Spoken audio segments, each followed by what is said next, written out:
ceux qui ne le savaient pas, peut-être, bah, ils le sont maintenant, peut-être avoir raté mon bac pour un petit point. Non, pour rater mon bac, parce qu'au-delà de rater son bac, je pense que tout le monde déteste l'échec, moi en particulier. Et là, pour si peu, pour un truc comme ça où tu te prépares depuis quand tu es tout gamin, petit, tu es préparé pour ça, et le rater pour ça, ben, au-delà de l'échec et tout, c'est de se dire, voilà, en fait, c'est tellement horrible de l'échec que je m'en suis peut-être servi pour être encore plus fort, pour réussir ce que j'avais à faire plus tard quoi, dans l'avenir, que ce soit professionnellement ou autre, et plus reconnaître ce genre d'échec, quoi. Bah, honnêtement, si je remontais le temps et je me voyais tout petit comme ça, je changerais pas forcément grand-chose. Je changerais pas forcément grand-chose et je me donnerais le conseil de faire ce que je fais, quoi.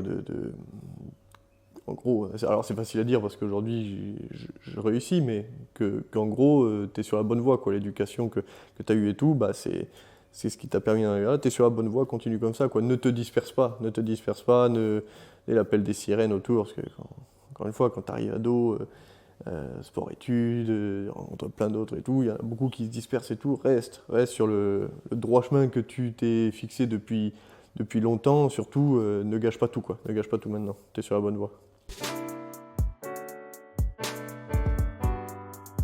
Franchement, je mettrais un highlight de mes plus beaux buts.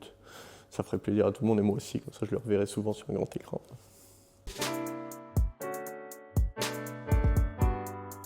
Ah, la règle à 7. J'en ai ras le cul.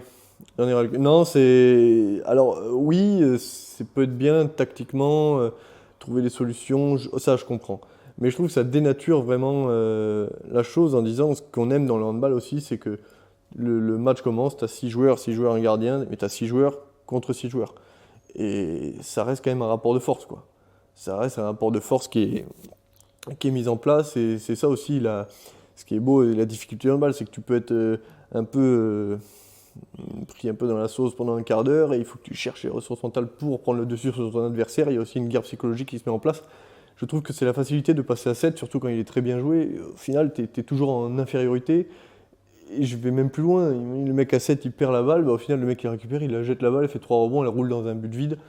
Visuellement, il y a moins le spectacle aussi, quoi, que le gars fait interception, il arrive en contre-attaque face à face avec un gardien, il marque ou il prend un gros arrêt. Je veux dire, ça, c'est spectaculaire.